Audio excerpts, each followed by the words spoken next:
5ই অগস্টের বিপ্লবের পরে দেশের দেশের একটা অস্থিতিশীল পরিবেশ তৈরি হয় এবং 5ই অগস্টের আগে ফ্যাসিস্ট যে আমাদের প্রাতিষ্ঠানিক যে যতগুলো সক্ষমতা, এই সমস্ত প্রাতিষ্ঠানিক সক্ষমতাকে ধ্বংস করে দিয়ে যায় এবং এর একটা সমন্বিত রূপান্তর হয় অর্থনৈতিক বৈষম্য সৃষ্টির মাধ্যমে এবং দেশের আন্তর্জাতিক দায় এবং আমাদের যে ভূ রাজনৈতিক বাস্তবতা, এটার বিবেচনায় আমাদের বিভিন্ন ধরনের সমস্যার উদ্ভব হয়। আমাদের দেশে 5ই অগস্টের পরপরই একটা বন্যা হয় এবং যে বন্যায় আমাদের ব্যাপক ফসলের ক্ষতি হয়। এই ফসলের ক্ষতির যে চাপটা, সেটা আমরা এখনও দুঃখজনকভাবে বোধ করছি। বাট আমি আপনাদেরকে ক্লিয়ারলি বলছি যে আমাদের খাদ্য মন্ত্রণালয়ের সুযোগ্য নেতৃত্বের কারণে এবং অর্থ মন্ত্রণালয়ের যে এটাকে উপযোগী করার ক্ষেত্রে যে অবদান রেখেছেন, এর ফলে আমাদের যে নিরাপদ খাদ্য মজুদ, সেটা যা প্রয়োজন তার থেকে অতিরিক্ত মজুদ রয়েছে। আমরা আগামী 2 সপ্তাহের ভিতরে আমাদের বোরো ধান উঠবে বলে আমরা আশা করছি এবং সেই ক্ষেত্রে বাজার ব্যবস্থায় আমাদের চালের বাজারে আমরা আশা করি যে একটা স্বস্তি আসবে। আমরা আমাদের প্রধান সম্পদ মাননীয় প্রধান উপদেষ্টা, ওনার নেতৃত্বে আমরা যারা কাজ করছি, আমাদের মূল উদ্দেশ্য হচ্ছে ইনসাফ প্রতিষ্ঠিত করা এবং আমরা এই উদ্দেশ্যে রাষ্ট্রের যে দায় ফ্যাসিস্ট আমাদের উপরে রেখে যায়, আপনারা জেনে খুশি হবেন যে আমরা প্রায় 50,000 কোটি টাকার উপরে রাষ্ট্রীয় দায় অলরেডি আমাদের বৈদেশিক দায় আমরা পরিশোধ করেছি এবং আমাদের যে সামগ্রিক যে সামষ্টিক অর্থনীতির যে অবস্থান এবং আমাদের যে অর্থনৈতিক যে অবস্থান, এটার যে একটা সমন্বিত রূপ হচ্ছে আমাদের মূল্যস্ফীতি এবং আপনারা দেখেছেন যে আমাদের ক্রমান্বয়ে মূল্যস্ফীতি নামছে। আমাদের কেন্দ্রীয় ব্যাংকের গভর্নর সাহেব স্পষ্টভাবে বলেছেন যে জুন জুলাই মাসে উনি 6% মুদ্রাস্ফীতি দেখতে পাচ্ছেন। সো আমাদের টাকার ক্রয় ক্ষমতা বৃদ্ধি পেয়েছে। এই যে সামগ্রিক ব্যবস্থার যে উন্নতি, এটা শুধু একটা বাণিজ্য মন্ত্রণালয়ের কার্যক্রমে সম্ভব নয়, এটা সামগ্রিকভাবে বাণিজ্য, অর্থ, খাদ্য এবং সংশ্লিষ্ট সকল মন্ত্রণালয় এবং সর্বোপরি প্রধান উপদেষ্টার যে নির্দেশনা, এগুলো আমরা মেনে যে কাজগুলো করার চেষ্টা করছি এবং সামগ্রিকভাবে আপনাদের সহযোগিতা, যে আপনারা সত্যকে সত্য হিসেবে প্রতিষ্ঠিত করা এবং সত্যকে উপস্থাপন করা সঠিকভাবে, সেজন্য আমি আপনাদের কাছে কৃতজ্ঞ এবং আপনারা আশা করি যে আপনারা আপনাদের সাহায্য, সত্য স্থাপনের সাহায্য, আমি অন্য কোনো সাহায্য আপনাদের কাছে চাচ্ছি না, তুলে ধরবেন এবং গঠনমূলক সমালোচনা করবেন। যে সমালোচনায় আমাদের কার্যক্ষমতা বৃদ্ধি পাবে, আমরা আপনাদের কাছ থেকে কাজের মানে এক ধরনের নির্দেশনা পাবো যে এই দিকে আমাদের মনোযোগ স্থির করা উচিত এবং আপনারা বিশ্লেষণধর্মী, অনুসন্ধানধর্মী কার্যক্রমের মাধ্যমে আমাদের কাজকে আরও বেগবান করবেন বলে আশা রাখি। মূল যে প্রশ্ন, যে আমাদের যুক্তরাষ্ট্র যে একটা একপেশে শুল্ক আরোপ করেছে, এই একপেশে শুল্ক আরোপে আমাদের অর্থনীতির ক্ষতি এবং সম্ভাবনার জায়গাটা কোন জায়গা? আমরা জানি যে এই শুল্ক 90 দিনের জন্য স্থগিত করা হয়েছে। এই 90 দিনের মধ্যে এখন সম্ভবত 82 কি 83 দিন বাকি আছে। সো আমাদের কার্যক্রমটা কি চলছে? আমাদের প্রধান উপদেষ্টা নিজে এই ব্যাপারে যথেষ্ট উৎসাহী। প্রধান উপদেষ্টার যে উপদেষ্টা, ওনার যে উপদেষ্টারা আছেন এবং আমরা যারা কাউন্সিলে আছি, আমরা বরংবর মিটিং করছি। বাণিজ্য মন্ত্রণালয়ের সচিব, প্রধান উপদেষ্টার হাই রিপ্রেজেন্টেটিভ লুৎফে সিদ্দিকী এবং অর্থ উপদেষ্টা নিজেই আমেরিকাতে যাচ্ছেন সামনের সপ্তাহে এবং আমাদের সচিবও সেখানে সংশ্লিষ্ট হচ্ছেন। আমরা মূল যুক্তরাষ্ট্রের যে শুল্ক আরোপটা হয়েছে, এই শুল্ক আরোপটা হয়েছে মূলত আমাদের যে বাণিজ্য ঘাটতি আছে, আমাদের যে যে দেশের মধ্যে আমাদের বাণিজ্য যেখানে বেশি, আমাদের রপ্তানি বেশি আমদানি কম, এর মধ্যে যুক্তরাষ্ট্র একটা অন্যতম দেশ, এবং যুক্তরাষ্ট্র ক্রেতা হিসেবে আমাদের একক বৃহত্তম দেশ। সো আমাদের জন্য বিষয়টা ডেফিনেটলি চিন্তা। আমরা যুক্তরাষ্ট্র থেকে যেসব পণ্য আমদানি করি, এর 75% পণ্য হচ্ছে 4টা পণ্য দিয়ে: এলএনজি, তুলা, সয়াবিন এবং মেটাল স্ক্র্যাপ। আমরা প্রায় $2.2 বিলিয়ন যুক্তরাষ্ট্র থেকে আমদানি করি এবং $8 বিলিয়ন আমরা রপ্তানি করি। আমাদের বাণিজ্য ঘাটতি রয়েছে প্রায় $6 বিলিয়ন। কিন্তু যুক্তরাষ্ট্র যখন তার বাণিজ্য ঘাটতি নিরূপণ করছে, তখন সে শুধু পণ্যের ক্ষেত্রে নিরূপণ করছে, সেবার ক্ষেত্রে করছে না। সো এই যে সেবা আমরা যুক্তরাষ্ট্র থেকে কি কিনি, আমরা যে ক্রেডিট কার্ড ব্যবহার করি, আমরা যে বিভিন্ন ধরনের ইন্টারন্যাশনাল ব্যাংকিং সিস্টেম ব্যবহার করি, বা আমরা গুগল, ফেসবুক মতো যে যত ধরনের প্ল্যাটফর্ম ব্যবহার করি, এটা হচ্ছে যুক্তরাষ্ট্রের সেবা বিক্রয়। এই সেবা তারা আমলে নিচ্ছেন না।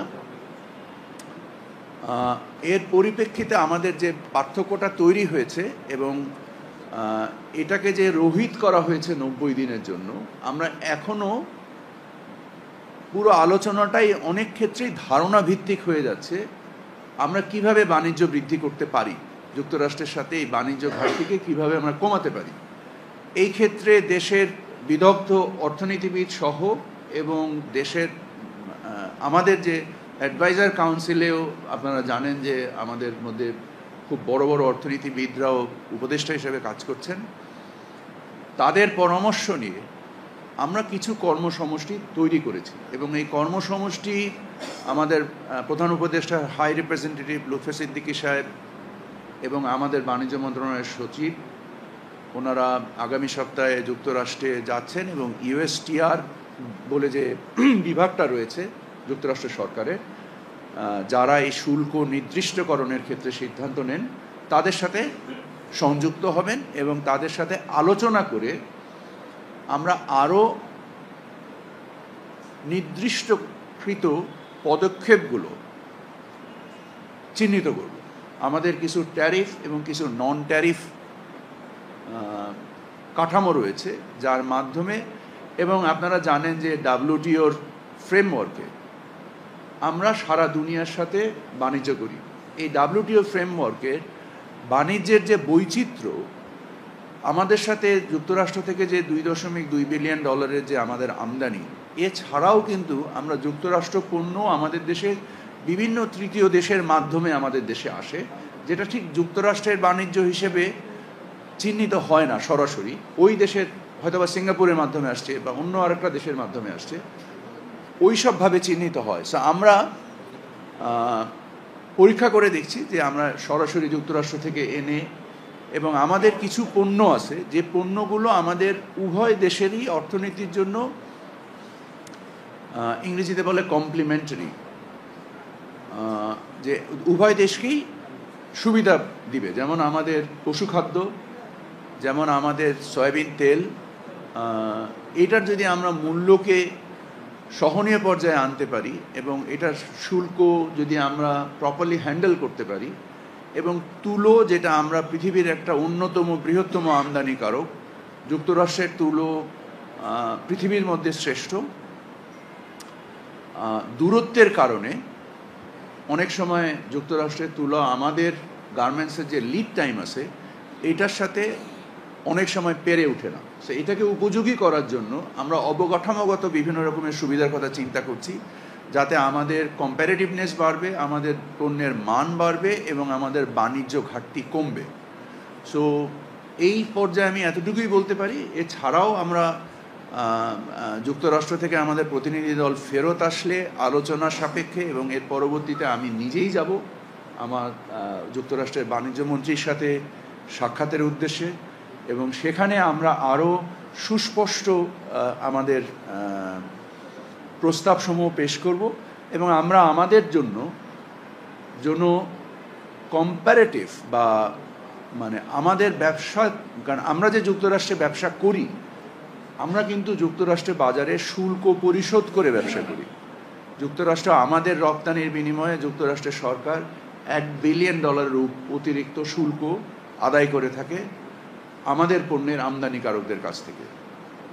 আমরা অধিকাংশ পণ্য যুক্তরাষ্ট্রের কাছ থেকে যেটা আমদানি করি, অনেক পণ্যই আমাদের এখানে শূন্য শুল্কে আমদানি করি, কারণ এটা আমরা পুনঃরপ্তানি করি। সো আমরা complementary element of our economy আমরা এটা খুঁজে বের করার চেষ্টা করছি, কারণ আমাদের নিজস্ব অর্থনীতির যে সক্ষমতা তার বাইরে অবশ্যই আমরা যেতে পারবো না। গেলে আমরা আবার যে সামগ্রিক অর্থনীতির যে সমস্যা তৈরি হয়েছিল ফ্যাসিস্ট আমলে ভুল অর্থনৈতিক নীতির কারণে, আমরা অবশ্যই সেই ধরনের নীতিতে যাব না। আমাদের অর্থনৈতিক সক্ষমতা, আমাদের বাণিজ্যের সম্ভাবনা, এই দুটোকে একসঙ্গে কাজে লাগিয়ে এবং সর্বোপরি প্রধান উপদেষ্টার নির্দেশনাকে আমরা মেনে নিয়ে আমরা ইনশাল্লাহ এই সমস্যার সমাধান করব। কারণ বাণিজ্যের সাথে বিমানের আমার জানা মতে কোনো সম্পর্ক নাই। বাণিজ্য একটি রেগুলেটরি, একটা পলিসি ডিপেন্ডেন্ট একটা প্রতিষ্ঠান, বাণিজ্য মন্ত্রণালয়, আর বিমান একটি ব্যবসায়িক প্রতিষ্ঠান। সো দুটো দুই জিনিস। আমি গতকালই এই দায়িত্বটা অর্পিত হয়েছে আমার উপরে। আমি এখনও জিনিসটা বুঝে উঠিনি, সো আমি এই ব্যাপারে আসলে কোনো কথাই আপনার প্রথম প্রশ্নের জবাব দিতে পারবো না। দ্বিতীয় প্রশ্নের ব্যাপার হচ্ছে যে আপনি যেটা বলেছেন 8 মাসে আমাদের বাণিজ্য ঘাটতি 4 মাস কমেছে, সামগ্রিক বাণিজ্য ঘাটতি।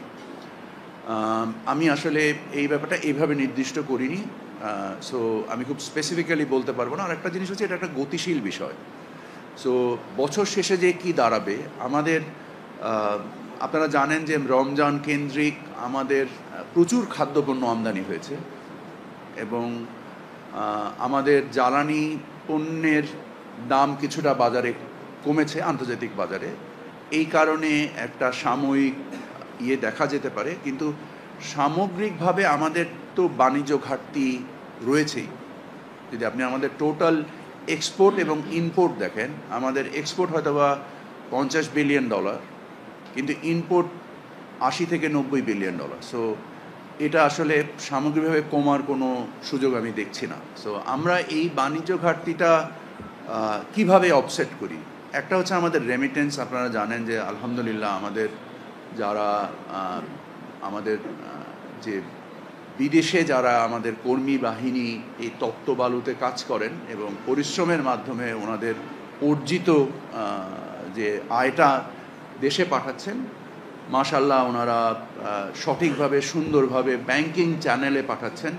দেশ থেকে যেহেতু মুদ্রা পাচারের যে ইন্ডাস্ট্রিয়াল স্কেলে দেশ থেকে মুদ্রা পাচার হতো, সেই মুদ্রা পাচারের চাহিদা এখন আর দেশের থেকে নেই, এবং ওনাদের নিজস্ব আগ্রহে এবং দেশের উপকারের স্বার্থে ওনারা যে ওনাদের অর্জিত মানে অসম্ভব, আমি বলি যে ওনারা বাংলাদেশের অক্সিজেনও গ্রহণ করেন না ওনারা, এবং সম্পূর্ণ আয়টাই দেশে পাঠান, এবং ওনারা যেভাবে আয়টা পাঠাচ্ছেন এতে দেশের যথেষ্ট উপকার আসছে।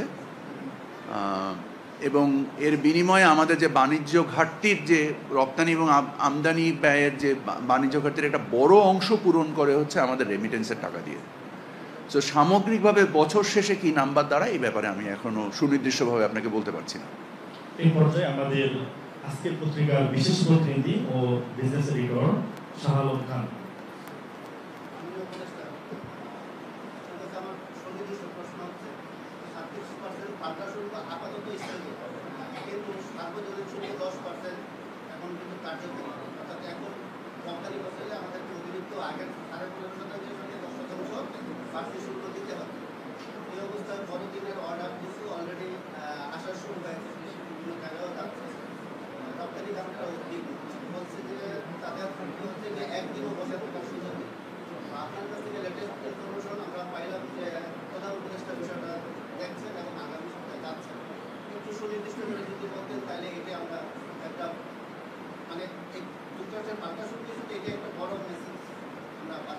যে 10% শুল্ক আরোপ করা হয়েছে, এই 10% ব্ল্যাঙ্কেট মানে চাদরের মতো সারা বিশ্বেই আরোপ করা হয়েছে।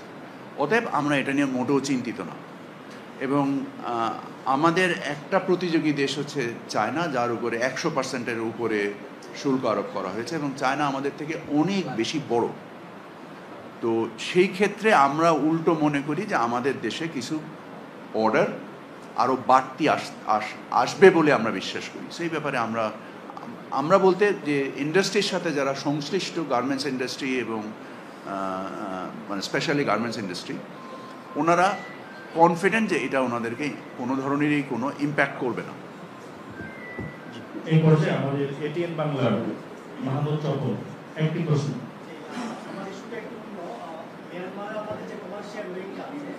আওয়ামী লীগের সময় এটা বন্ধ করার উদ্যোগ নেওয়া হয়েছে, সেটা পলিটিক্যাল কারণে হতে পারে বলে অনেকে জানিয়েছিলেন।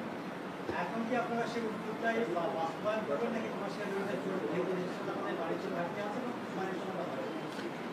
আমাদের শুধু তো বাণিজ্য না, আমাদের ফরেন মিশন, যেহেতু আমাদের সম্পদ সীমিত, আমাদের 26টা দেশে সারা দুনিয়াতে ফরেন মিশন আছে বলে আমার এই মুহূর্তে স্মৃতি থেকে বলছি, ভুলও হতে পারে, বাট মোস্ট লাইকলি আমার এটা ভুল হচ্ছে না। সো আমাদের যে রাজনৈতিক এবং আমাদের অর্থনৈতিক স্বার্থ, এই বিবেচনায় আমরা বিভিন্ন সময় এটা পরিবর্তন করে থাকি। সো আমরা শুধু মিয়ানমার না, মিয়ানমার সহ আরও একটি দেশের মিশন নিয়ে আমরা আমাদের স্পেশালি এটা ফরেন মিনিস্ট্রির কাজ, ওনারা চিন্তা করছেন এবং এটাকে হয়তো স্থানান্তরিত হবে। এই পর্যায়ে এনটিভির সিনিয়র সাংবাদিক রূপনদী।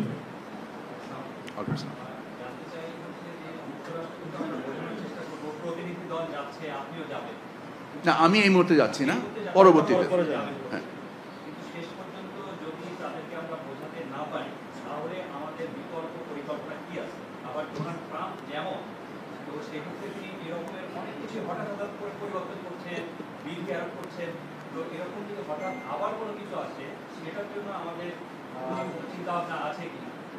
দেখেন, আমরা স্বল্পোন্নত দেশ হিসেবে WTO ফ্রেমওয়ার্কে আমরা এই ধরনের শুল্ক আমাদের উপরে আন্তর্জাতিক আইনেই প্রযোজ্য হওয়ার কথা নয়। এবং আমি বলেছি যে আমাদের যে প্রধান সম্পদ, আমাদের প্রধান উপদেষ্টা, ওনার যে আন্তর্জাতিক গ্রহণযোগ্যতা, সেটাকে আমরা কাজে লাগাবো এবং লাগাচ্ছি। শুধু লাগাবো না, আমরা লাগাচ্ছি। কারণ আপনারা জানেন যে উনি যুক্তরাষ্ট্রের প্রেসিডেন্টকে চিঠি দিয়েছেন, আমি যুক্তরাষ্ট্রের বাণিজ্য মন্ত্রীকে চিঠি দিয়েছি এবং তার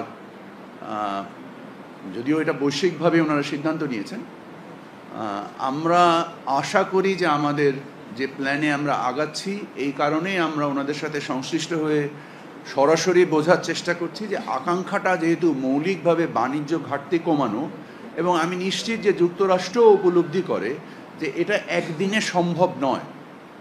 অতএব তারা যেটা মৌলিকভাবে চাচ্ছে সেটা হচ্ছে একটা পরিকল্পনা, যার মাধ্যমে এই ঘাটতিটা সহনীয় পর্যায়ে, সম্মানজনক পর্যায়ে নেমে আসে।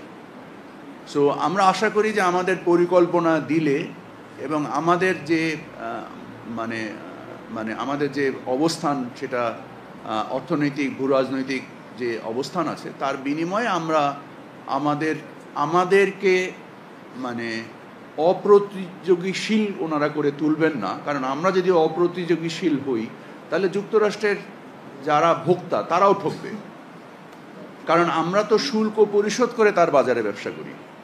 সো আমাদেরকে যদি অতিরিক্ত শুল্ক আরোপ করা হয় অন্য কোনো প্রতিযোগী দেশের থেকে, তাহলে বেশি মূল্যের পণ্য, কম দামের মূল্যের পণ্য তাদেরকে বেশি দাম দিয়ে কিনতে হবে। সো নিশ্চয়ই তারাও এই জিনিসটা উপলব্ধি করেন। সো আমরা আশা করি সামগ্রিকভাবে তাদেরকে বোঝাতে সক্ষম হব। তবে অবশ্যই তাদের নীতির উপরে তো আমাদের কোনো হাত নেই। সো আমরা সবাই একটুখানি মানে কি বলি, একটু টেনশনের সাথে তো আমাদেরকে বাস করতেই হয়। এটা আমার চাকরির, এটা একটা part of my job. So I have to accept that. না, এই পর্যায়ে ৭১ টিভি সিনিয়র রিপোর্টার শারমিন নীলা।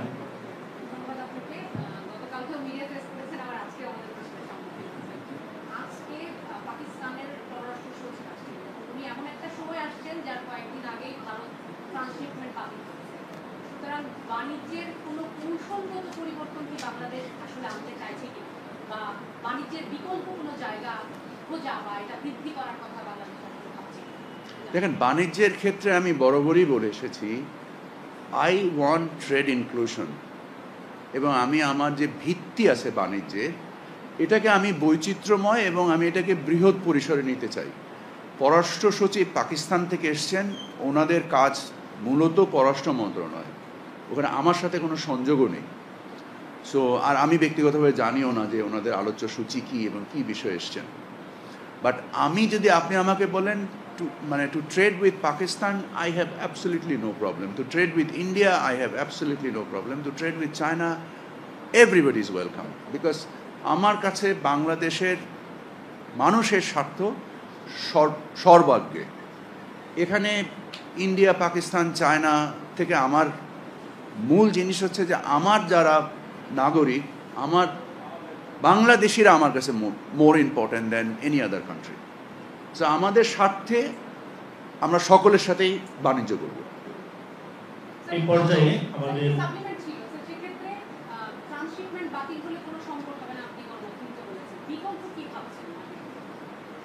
বিকল্প ভাবছি না, বিকল্প করছি। কি সেটা স্যার একটু জানতে চাই। আমাদের এই ট্রান্সশিপমেন্ট বাতিলের ফলে আমাদের ব্যবসায়িক খরচ প্রায় 2000 কোটি টাকা বেড়ে যাওয়ার কথা।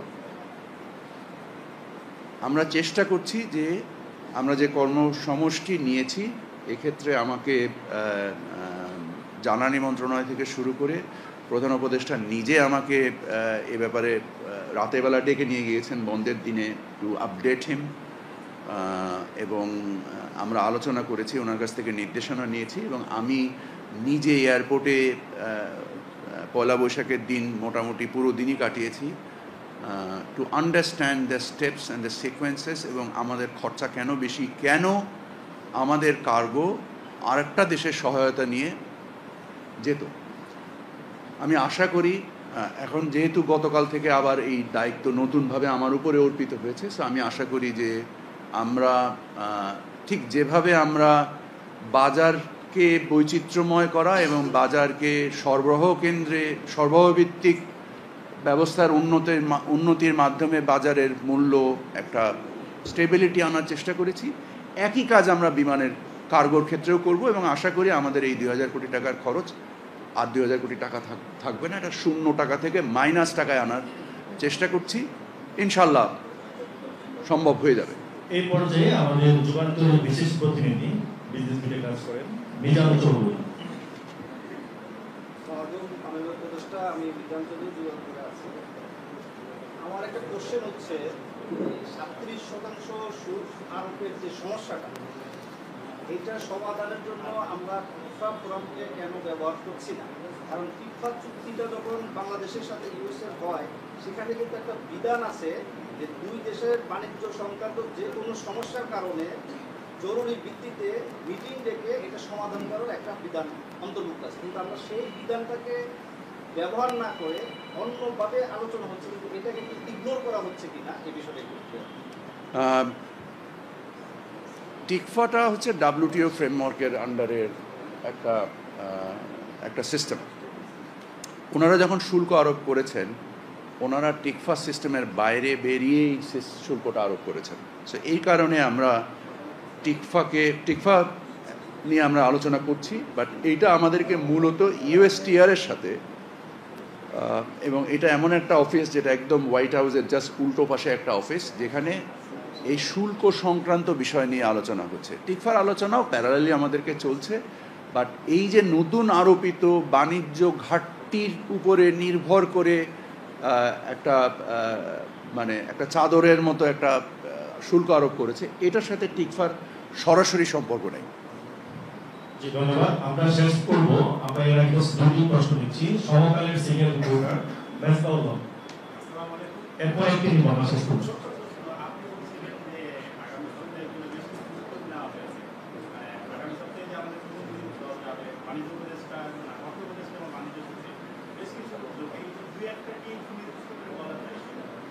উদ্যোগ হচ্ছে যে আমাদের বাণিজ্য ঘাটতির যে উপাদানগুলো আছে এবং আমাদের ট্যারিফ এবং নন ট্যারিফ যে কাঠামোটা আছে, এটা ওনাদের কাছে বুঝিয়ে বলা, এবং যে এলিমেন্টগুলো আমাদের দুই অর্থনীতির জন্য কমপ্লিমেন্টারি, এই তিনটে বিষয় প্রাথমিকভাবে ওনাদের সাথে আলোচনা করা, আর ওনাদের যে আকাঙ্ক্ষা এটা সম্বন্ধে একটা সরাসরি ধারণা নেওয়া, নিয়ে আমাদের পরবর্তী কর্মপদ্ধতি নির্দিষ্ট করা। ধন্যবাদ। আপনারা জানেন আমরা সংলাপটি আমাদের যে মতবিনিময়টি হয় 1 ঘন্টার মধ্যে শেষ করার টার্গেট থাকে। আজকে আমরা তাই করবো। এই পর্যায়ে আমাদের শেষ প্রশ্ন কালের কণ্ঠের বিশেষ প্রতিনিধি উবাইদুল্লাহ আব্দুল্লাহ। আমি এই শুল্ক আরোপের বাইরে একটি প্রশ্ন করতে চাই, ছোট প্রশ্ন। সেটি হচ্ছে যে আপনি রমজানের মধ্যে দ্রব্যমূল্য মানে কম ছিল, এই জন্য আমাদের একটা খবর দিয়েছেন, কিন্তু চাউলের দাম দিন দিনই বাড়ছে। আপনারা শুল্ক টিএমসির মিটিংয়ে কেজি প্রতি 4 টাকা করে সরকারিভাবেই চালের দাম বাড়িয়েছে, পার কেজিতে 4 টাকা। আগে ছিল সরকারি ক্রয় মূল্য 45 টাকা কেজি, সেটা 50 টাকা কেজি করা হয়েছে। সেই ক্ষেত্রে সামনের দিনগুলোতে চালের দাম আরও বাড়বে। এই বাড়তি দাম মোকাবেলায় আপনাদের কি কোনো চিন্তা ভাবনা আছে কিনা, বা কীভাবে মোকাবেলা করবে? দেখুন, আমি আমার প্রাথমিক বক্তব্যে বলেছি যে চালের দাম বৃদ্ধি হওয়ার একটা মৌলিক কারণ হচ্ছে যে 5ই আগস্ট পরবর্তী বন্যা, 6টা বন্যা হয়েছে, আমাদের ফসলের ব্যাপক ক্ষতি হয়েছে।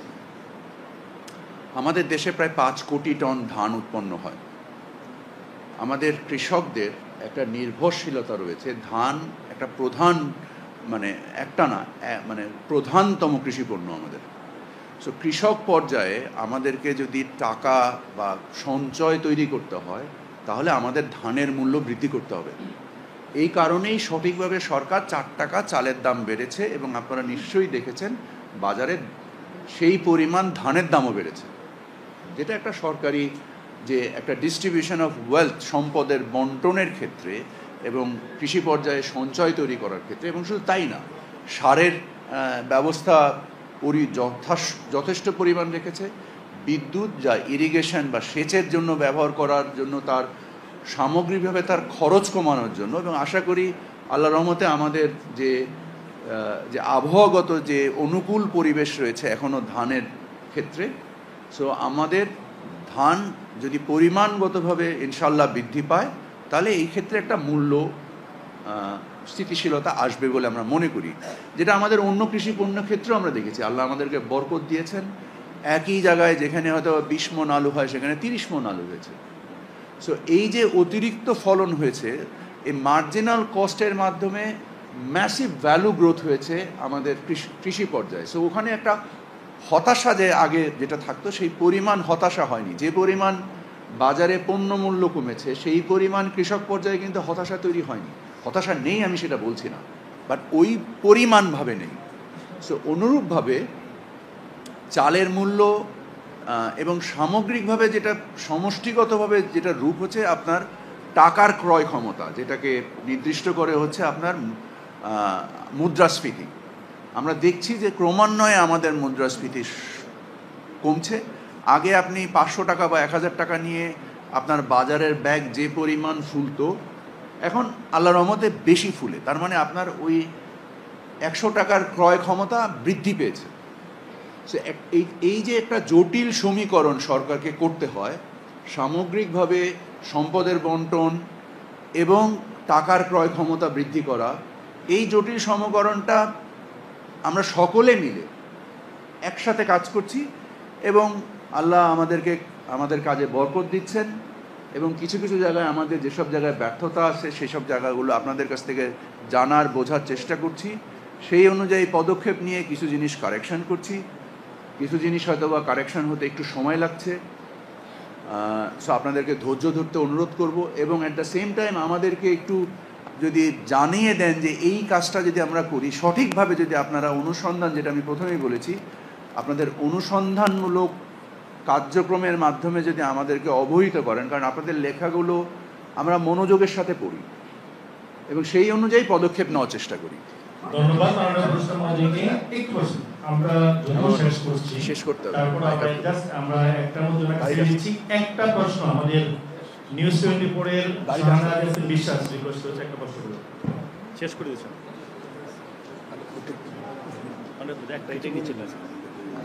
বলো শেষ করতে চাই একটা। আপনি আমাকে ডেকে নিয়ে কি মানে বলো ফেলে দিতে যাচ্ছে। বলো হ্যাঁ, এটা আমি আপনার সাথে দেখতে করবো এখানে সৌদি সাহেব একটা শেষ করে নেবো প্রোগ্রামটা। জি একটু প্রশ্ন একটা আমরা শেষ করে ফেলছি, যদিও আমরা একটা ছেড়ে দেবো।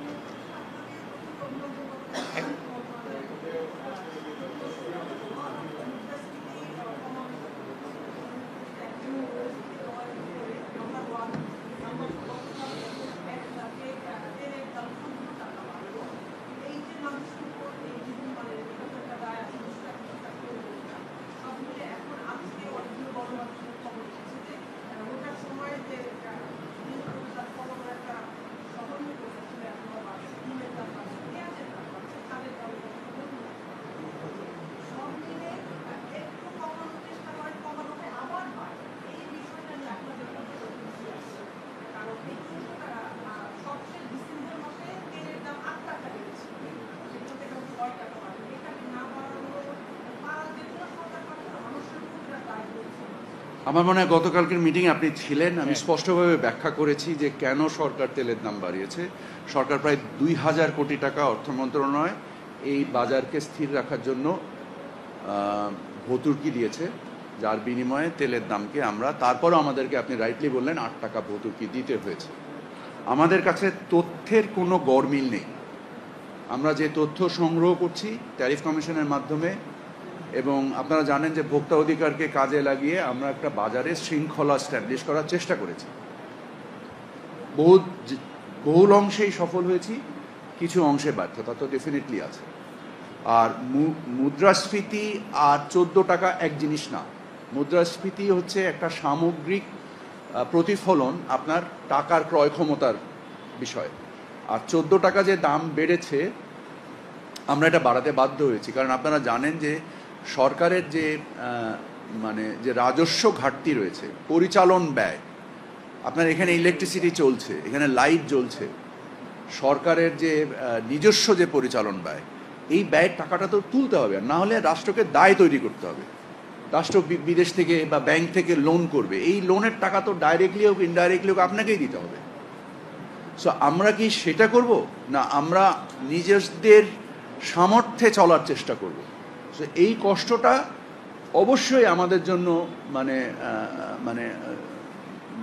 আমাদের অনেকবার চেষ্টা করতে হয়। আপনি নিশ্চয়ই জানেন যে 30 তারিখে আমাদের যে অব্যাহতিটা দেওয়া ছিল সেটা 30 তারিখে শেষ হয়ে গিয়েছে। গতকাল 14 তারিখ, আমরা 14 দিন নিয়েছি, এবং আমরা এই প্রথম 14 দিন সময় নিয়েছি বিভিন্ন রকমের বিশ্লেষণ এবং নেগোসিয়েশনের জন্য ইন্ডাস্ট্রির সাথে, এবং ফর্মুলার থেকে ইন্ডাস্ট্রির উপরে আমরা অনেক বেশি চাপ দিয়ে আমরা যে মূল্যটা ফর্মুলা অনুযায়ী আসে, আমরা তার থেকেও প্রায় 9 টাকা দাম কম করেছি। এবং আমরা এটাও আমি ব্যাখ্যা করেছি গতকাল যে আমরা আরও প্রতিযোগিতা তৈরি করার চেষ্টা করছি এবং তেলের স্থানীয়করণ করার চেষ্টা করছি। এই দুই মাধ্যমে আমরা দীর্ঘমেয়াদে তেলের বাজার স্থিতিশীল করার চেষ্টা করছি এবং বৈদেশিক মুদ্রা সাশ্রয় করার চেষ্টা করছি, যার বিনিময়ে আমাদের যে আন্তর্জাতিক যে সরকারের যে ব্যাংক লোন কমানোর চেষ্টা করছি। সো আমরা প্রায় 550 কোটি টাকা প্রতি মাসে এই ক্ষেত্রে রাজস্ব ঘাটতি হচ্ছিল। দুঃখজনকভাবে এটা আর টানা সম্ভব হয়নি বলে অর্থ মন্ত্রণালয় এবং বাণিজ্য মন্ত্রণালয় একসাথে কাজ করে আমরা 30 তারিখেরটা 15 তারিখে, মানে প্রায় 14-15 দিন দেরি করেছি, এবং আমরা আশা করছি সামনে এই মূল্য আবার স্থিতিশীল হবে ইনশাল্লাহ। আবার আমি একেবারে সুনির্দিষ্ট করে বলতে পারবো না, কারণ আমার কাছে তো কোনো কোষ্ঠী পাথর নেই, বাট আমি যেটা বলতে পারি আমার জ্ঞান, আন্তর্জাতিক দাম, এবং আমরা যেভাবে মনে করেন যে সয়াবিন তেল না নিয়ে এসে আমরা তেল বীজ আনার চেষ্টা করছি, যার ফলে আমাদের ক্রয় মূল্য আরও কমে, এবং এটা আমেরিকার সাথে আমাদের বাণিজ্য ঘাটতি কমার ক্ষেত্রেও এটা একটা সহায়ক ভূমিকা পালন করবে। তো যেটা আমি বলছিলাম যে কিছু কিছু বিষয় আছে যেটা আমাদের জন্য complementary for both economy. So এই কমপ্লিমেন্টারি অ্যাক্টগুলোর মাধ্যম দিয়ে আমরা চেষ্টা করছি। আপনি পেঁয়াজের দামের ক্ষেত্রে সঠিক বলেছেন যে বাজারে পেঁয়াজের দাম বাড়ছে। দেশি পেঁয়াজের দাম গত 4-5 দিনে প্রায় 10 টাকা বেড়ে গিয়েছে, যদিও পেঁয়াজের এখন মৌসুম, বাট কিছু মজুত হচ্ছে। আমি আপনাদের এখানে আসার আগেই ভোক্তার ডিজি, ট্যারিফ কমিশনের চেয়ারম্যান এবং আমাদের কৃষি সচিব 3 জনকে ডেকেছি। আমি প্রধান উপদেষ্টার দপ্তর থেকে এসে ওনাদের সাথে মিটিং করব এবং আমরা কিছু পদক্ষেপ নেওয়ার চেষ্টা করছি। আর অন্যান্য জিনিস, যদি আপনি মাছ বলেন, মুরগি বলেন, ডিমের দাম খুব একটা বাড়ছে বলে আমার মনে হয় না। মানে 120 টাকা লেভেলে এখনও ডজন ডিম পাওয়া যাচ্ছে, যেটা 180 টাকায় উঠেছিল, আপনাদের নিশ্চয়ই স্মৃতিতে আছে। চিনির দাম কমছে, আমরা আশা করছি সামনে আরও কমবে। এবং সামগ্রিকভাবে যেটা মানে মুদ্রাস্ফীতির যে টাকার ক্রয় ক্ষমতা আমরা একরকম যদি রাখতে পারি, তাহলে পণ্য মূল্য বৃদ্ধি পেলেও আমার ধারণা যে একটা সংসারের খরচে চাপটা অতটা পড়বে না যতটা 14 টাকা দেখে মনে হচ্ছে। চাপ পড়বে, আমরা চাই না যে সেই চাপটা পড়ুক, বাট আমরা আমাদের সামগ্রিক প্রচেষ্টার মধ্যে এটা রেখেছি।